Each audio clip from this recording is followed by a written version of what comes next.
আসসালামু আলাইকুম রাহমাতুল্লাহি ওয়া বারাকাতুহু। আউযু বিল্লাহি মিনাশ শাইতানির রাজিম। বিসমিল্লাহির রাহমানির রাহিম। রাব্বি ইশরাহ লি সাদরি ওয়া ইয়াসসির লি আমরি ওয়াহলুল উকদাতাম মিন লিসানি ইয়াফকাহু ক্বালি। আপুরা, আমরা মুসা আলাইহিস সালামের সাথে ফেরাউনের কনভারসেশন নিয়ে আলোচনা করছি এবং আপনারা হয়তোবা দেখেছেন যে আমরা ডিসকাস করতে করতে আমরা কিন্তু সূরা শুআরা থেকে সূরা তাহাতে সুইচ করে গেছি। কোন জায়গায় গিয়ে সুইচ করলাম যে যেখানে দেখলাম যে ফেরাউন বাধ্য হলো মুসা আলাইহিস সালামের পয়েন্টটাকে অ্যাড্রেস করতে। সেই পয়েন্টটা হচ্ছে যে আমি তোমাদের পালনকর্তার প্রেরিত রাসূল, সো তোমার বা তোমাদের। সো তাহলে ফেরাউনের পালনকর্তা কে? তাহলে এখন এই জিনিসটা এই জিনিসটা মানে এই জিনিসটা অ্যাড্রেস না করে ও আর পাচ্ছে না। হ্যাঁ, অ্যাড্রেস না করে পাচ্ছে না। তাহলে আমরা দেখছি যে মুসা আলাইহিস সালাম ফোকাস হারাচ্ছিলেন না। ঠিক আছে, বারবার উনি আল্লাহকে পিকচারে নিয়ে আসতেছিলেন, রবকে পিকচারে নিয়ে আসতেছিলেন। এবং এখানে এই জিনিসটা যে জাস্ট একটু আউট অফ দ্য টপিক, যে আল্লাহ ভুল করেন না এবং ভুলে যান না, এটা কিন্তু খুব বিখ্যাত একটা আয়াত। সো এটা হচ্ছে অর্থে বলা হয়, মানে এটা প্রচুর ব্যবহার করা হয় যে আমি হয়তো একটা গুনাহ করেছি, সেটা আমি ভুলে গেছি, বা আমি হয়তো কোনো একটা সওয়াব করেছি, সেটা আমি ভুলে গেছি। ঠিক আছে, কিন্তু আল্লাহ ভুলে যান না। ঠিক আছে, একদম পাই হিসাব হবে। সো এটার জন্য আমরা দোয়া করতে পারি এভাবে। তো আরেকটা জিনিস হচ্ছে যে এই যে ফোকাস না হারানো, ঠিক আছে, তো এই জিনিসগুলোকে আমরা দোয়াতে কিভাবে কনভার্ট করতে পারি। তো আপুরা, আপনাদের নিশ্চয়ই মনে আছে যে আমি সবসময় বলি যে এক একটা ইভেন্টকে আমরা কিভাবে দোয়াতে পরিণত করতে পারি। তাহলে ধরেন আপনি ফেসবুকে এক এক সময় এক একটা টপিক ওঠে, তাই না? এবং আপনি যদি এমন হয় যে আপনি যে কোনো একটা কোর্স করছিলেন, আপনি ইসলামিক স্টাডিজ এর দিকে আপনি ফোকাস থেকে আপনি পড়া এগিয়ে যাচ্ছিলেন বা কিছু একটা করছিলেন, এরপরে ফেসবুকে এক এক সময় এক একটা ঝড় ওঠে এবং আপনি হচ্ছে সেটা নিয়ে পাল্টা পোস্ট এগুলো পড়তে পড়তে আপনি দেখতে পাচ্ছেন যে আপনি ফোকাস হারা হয়ে যাচ্ছেন, অথবা দেখা যাচ্ছে যে আপনি খুব কনফিউজড হয়ে যাচ্ছেন। এরকম একটা সিচুয়েশনে আপনি দোয়া করতে পারেন যে আল্লাহ, মুসা আলাইহিস সালাম ফেরাউনের সাথে কনভারসেশনের সময় যেরকম ফোকাস থেকে ছিল, তুমি আমাকে সেরকম ফোকাস থাকার তৌফিক দাও। এটা একটা দোয়া হতে পারে।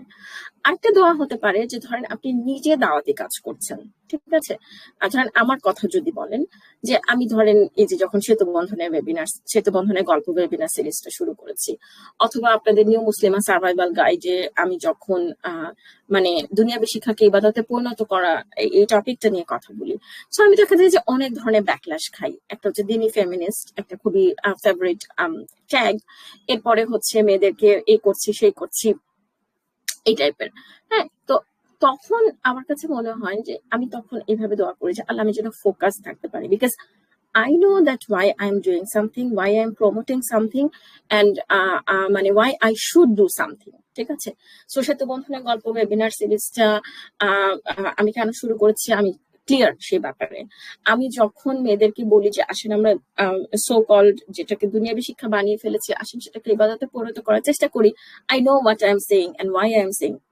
সো এরকম সিচুয়েশন গুলোতে তারপরও যখন আপনাকে উদ্দেশ্য করে পোস্ট দেওয়া হতে থাকে বা এরকম চলতে থাকে, সার্কাস বলি আমি, যেটা ফেসবুকের সার্কাস, তখন আমি এইভাবে দোয়া করার চেষ্টা করি যে আল্লাহ, তুমি আমাকে ফোকাস রাখো। এরপরে ধরেন আপনি এমন দায়ী যে হচ্ছে আপনাকে ডিবেট করতে হয়, ঠিক আছে, নন মুসলিমদের সাথে হোক বা যে কোনো একটা কিছু, বা ওগুলো যদি বাদও দিই, যদি এমন হয় যে আপনি একটা ফ্যামিলি গ্যাদারিং এ যাবেন যেখানে আপনি জানেন যে আপনাকে ব্যাকল্যাশের সম্মুখীন হতে হবে, সেটা আপনার মামা চাচাদের দিয়ে হোক, শ্বশুর বাড়ির লোকজনদেরকে দিয়ে হোক, সেটা আপনার ফ্রেন্ড সার্কেল দিয়ে হোক, যেভাবে হোক আপনি জানেন যে আপনাকে ব্যাকল্যাশের সম্মুখীন হতে হবে, তখন যাওয়ার আগে আপনি 2 রাকাত নামাজ পড়ে আপনি দোয়া করে যেতে পারেন যে আল্লাহ, আজকে তুমি আমাকে সেই রকমের ফোকাস রেখো যেরকম ফোকাস মুসা আলাইহিস সালাম ফেরাউনের সাথে কনভারসেশনে ছিল। অফকোর্স আমি ফেরাউনের মতন মানুষদের সাথে ডিল করতে যাচ্ছি না, কিন্তু আমার যেহেতু ইমান খুবই দুর্বল, সেহেতু আমি ওই লেভেলের ওই ওই ঘটনাকে মেনশন করে আমি দোয়া করছি, ঠিক আছে? সো এটা আমার মনে হয় যে এটা একটা ইম্পর্টেন্ট জিনিস ছিল। আরেকটা জিনিস হচ্ছে যে সামটাইমস মানুষ আপনাকে ইগনোর করে পেইন দিবে। সো এখানে আমি একটু এটা একটু দেখাই যে আপনারা যদি সূরা তাহার আগের আয়াতটা দেখেন, ওই থেকে যে আবার আমি করছি যে ওখানে তো মুসা আলাইহিস সালামও আছেন এবং